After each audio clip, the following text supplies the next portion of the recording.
Good afternoon and welcome to Biztech Asian Midday Marketwatch. Our guest today is Halley, Senior Market Analyst, Asia Pacific at OANDA. Jeff, as always, great to have you on your show. Wonderful to be here, Brian. Now, how was your holidays? It was excellent. It was actually raining a lot in Lombok and quite a few mosquitoes around, but otherwise very, very pleasant. Now, before we get your insights, Jeff, we're going to take a look at how the crypto markets are performing, and they've not been great for the last couple of weeks. Bitcoin is at 47,893.6. It's down 1.77%. Ethereum is below the 4,000 mark. It's at 3,982.89.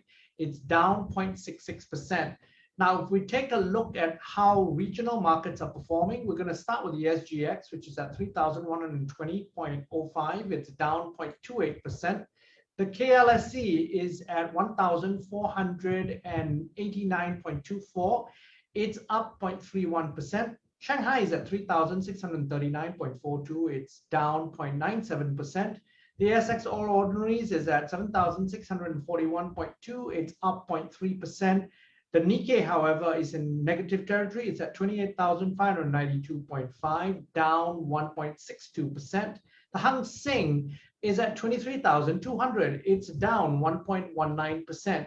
And rounding up the numbers, we've got the Kospi just above the 3,000 mark at 3,008.58. It's up 0.07%. So pretty mixed bag across markets. Jeff, tell us why.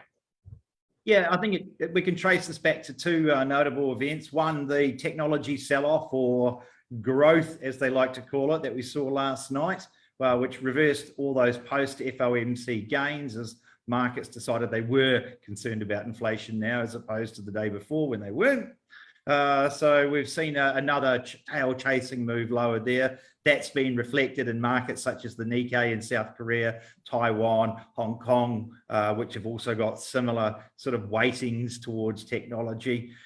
Also, the second event was the United States adding 34 more Chinese companies to an entity list over alleged human rights violations or their complicity in them, and that's also sinking sentiment in mainland markets and in Hong Kong today, which is going to have a natural overflow effect. Australia, Malaysia, Southeast Asia, much more what I would call value, so traditional industry weighted, and they've unsurprisingly outperformed today, much in line with the price action in the Dow Jones overnight. Jeff, I want you to give us some insights into the regional currency markets, in particular because of the BOJ and ECB announcements leaving rates unchanged but announcing scale backs. And then obviously now the change in tone from the Fed. Yeah, look, it's been a mixed reaction, to be honest. So we've seen some good rallies in sort of the Thai baht, Philippine peso, Malaysian ringgit, Singapore dollar. Less so have we seen it in the Korean won or the IDR or the INR, the Indian rupee. So I'm at a little bit of a loss to see why that is, but I suspect that there's been a lot of hot money go into the South Korean markets, and there definitely has been into the India markets in the last couple of months as those walls have come up with the shared prosperity policies in China. I think a lot of that money went into the IPO and the technology sectors in India. I'm thinking as we run into the year end, we may be seeing book squaring and a lot of that money starting to retreat into the year end, and hence we're getting this differential performance. I think going into 2022 though, I think that the tightening cycle from the FOMC